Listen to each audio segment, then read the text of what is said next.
Halo teman-teman semua, ketemu lagi di channel video saya Ngopi Susu.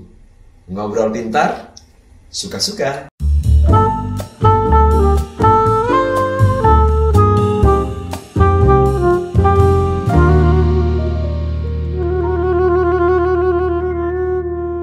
Halo guys, kembali kita bertemu ya dengan channel video saya, Chang Junaidi. Hari ini saya mau berbagi nih tips buat teman-teman terutama yang generasi milenial, yaitu tips mengatur keuangan yang terencana buat generasi milenial. Kira-kira seperti apa? Nah, untuk mengelola keuangan, untuk tabungan di masa depan menjadi salah satu pondasi paling penting di dalam kehidupan. Sayangnya tidak semua orang bisa menabung dan mampu mengelola keuangannya dengan baik. Khususnya, mohon maaf nih, teman-teman semua yang generasi milenial antara usia 18 sampai 30 tahunan ya. Mereka cenderung hidup merasa masih muda, merasa punya waktu masih panjang. Nggak ada salahnya juga sih, kita tetap harus menikmati hidup. Tapi ya kita juga harus berpikir bahwa kita mesti mempersiapkan diri dengan baik ya. Tuntutan gaya hidup dan perilaku yang konsumtif menjadi salah satu faktor utama para generasi milenial nih ya, cenderung lebih suka menikmati hidup kayak hanya untuk jalan-jalan ya, nongkrong, belanja online, nonton konser ya, K-pop mungkin ya, serta hiburan-hiburan lainnya. Sekali lagi ini tidak salah sebenarnya ya. Hal ini tentunya merupakan sebuah fakta yang mengkhawatirkan, terutama mengingat terus melambungnya harga properti ya, kebutuhan pokok dan lain sebagainya ya, yang bisa terjadi kapanpun juga ya, terutama seperti kondisi pandemi seperti saat ini ya. Tak heran jika sudah bertahun-tahun lamanya kita kerja tapi nggak sepeser pun uang yang terkumpul ya untuk dijadikan sebagai tabungan di masa depan, karena mungkin masih berpikir ya, masih ada orang tua, kalau sampai kurang-kurang dikit ntar ditambahin, seperti itu mungkin ya guys ya. Nah tapi ya, menabung itu ya jelas tidak mudah ya. Maka dari itu dibutuhkan namanya tekad yang bulat ya, konsisten ya dalam mengelola keuangan yang baik agar bisa menyisihkan pendapatan kita agar lebih maksimal. Tapi jangan khawatir teman-teman semua, untuk para generasi milenial yang masih kesulitan dalam mengatur keuangan. Nah, yuk simak beberapa tips menabung dan mengatur keuangan yang terencana seperti berikut ini. Pertama adalah teman-teman buka rekening khusus tabungan ya. Jadi pisahin ya, kalau teman-teman ada punya mungkin buka rekening yang lain untuk pengeluaran, pisahkan khusus buku tabungan ini.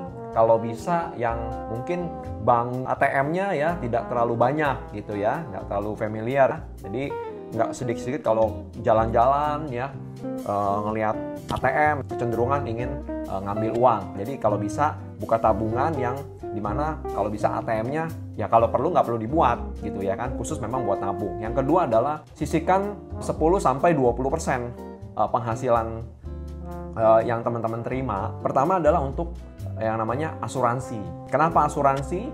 Ya kita nggak pernah tahu risiko. Mungkin teman-teman berpikiran masih muda ya kan. Nah, betul, saya tahu itu teman-teman.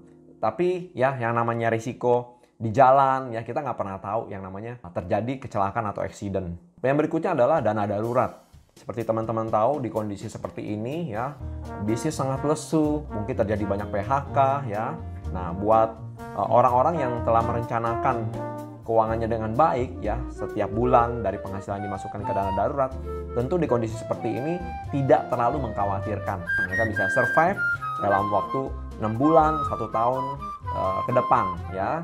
Nah, ini penting banget yang namanya dana darurat teman-teman semua ya. Meskipun jumlahnya nggak selalu mesti besar loh teman-teman, sedikit-sedikit ya lama-lama jadi bukit. Tapi dibutuhkan adalah konsistensi yang tinggi nih, komitmen untuk bisa melakukan ini semua. Ini adalah sebuah keputusan teman-teman ya. Yang ketiga adalah buat list pengeluaran teman-teman. Ini juga penting teman-teman ya, list ya yang teman-teman rencanakan. Jadi kalau sampai misalnya kepikiran nih ya, lagi lihat handphone ya, ke salah satu belanja online, wah nggak masuk list nih ya, kalau bisa di skip dulu teman-teman. Semua tentu melihat ini penting ya, tapi yang paling penting adalah bagaimana teman-teman memprioritaskan kebutuhan teman-teman ya, seperti itu. Berikutnya adalah cari penghasilan tambahan. Kalau teman-teman melihat bahwa saya udah ngatur keuangan dengan baik, saya udah menyisihkan untuk A, B, C, semua udah direncanakan dengan baik, tapi kok malah kurang gitu loh ya. Nah, berarti artinya teman-teman butuh nih ya, namanya cari penghasilan tambahan ya. Penghasilan tambahan itu di kondisi seperti ini banyak banget bertebaran ya. Salah satunya di bisnisnya kita nih teman-teman ya, seperti di insurance ini ya, peluangnya sangat besar ya. Tunggu dulu, saya nggak bermaksud nawarin nih ya, jualan nih teman-teman ya, tapi ini memang peluang kok, seperti itu. Jika teman-teman merasa ya memang kalau penghasilannya kurang, belum bisa menyisihkan ya, nah itu teman-teman coba lihat di depan teman-teman ya, kanan kiri ya, ada peluang apa ya kan. Nah seperti itu teman-teman, itu banyak banget kalau teman-teman mau membuka hati, membuka pikiran ya, itu banyak peluang ya. Nah yang kelima tipsnya adalah kurangi penggunaan kartu kredit. Nah ini bahaya banget ya, apalagi lebih besar pasak daripada tiang teman-teman. Pengeluaran teman-teman banyak maunya nih ya kan, mau ganti handphone ya, wah upgrade handphone, mau beli sepatu terbaru ya kan. Nah itu nggak ada yang salah sekali lagi teman-teman ya. Makanya tadi saya bilang kalau teman-teman udah merencanakan keuangan dengan baik itu bagus banget, tapi ada hal yang teman-teman mungkin lupa bahwa sumber ya kan, bagaimana teman-teman bisa tambahin ya penghasilan ya. Tadi seperti saya bilang ya, dengan penghasilan tambahan teman-teman akan lebih mudah dalam mengatur keuangan dengan lebih baik lagi tentunya teman-teman. Atau apalagi kalau saya sarankan untuk kalau bisa jangan menggunakan kartu kredit dulu sampai benar-benar teman-teman mempunyai keuangan yang baik, yang bagus dan diatur dengan baik, seperti itu ya. Berikutnya adalah keenam, mulai berani berinvestasi. Ini di luar seperti tabungan tadi ya teman-teman ya, itu beda lagi posnya teman-teman ya. Investasi seperti apa ya, mungkin sebagian generasi milenial sudah mulai nih menabung sejak dini ya, tapi hanya sekian persen dari mereka yang benar-benar berani berinvestasi. Padahal ada beragam manfaat dan keuntungan yang bisa didapat ya di kemudian hari ya jika kita berani berinvestasi. Pilihan jenis investasinya pun ya sekarang sudah semakin beragam ya, seperti deposito, reksadana, obligasi, saham, emas ya, bahkan sampai properti. Teman-teman silakan pilih ya jenis investasi yang sesuai dengan kebutuhan kalian semua. Itulah beberapa tips untuk generasi milenial di masa yang akan datang. Nah, meskipun saya tahu ya sulit untuk memulai, teman-teman terasa berat banget nih ya di awal-awal, tapi percayalah teman-teman, nanti ya hasilnya teman-teman sendiri yang akan menikmati ya di kemudian hari. Yang penting adalah niat dulu ya, dan mulai konsisten sedikit-sedikit dan disiplin.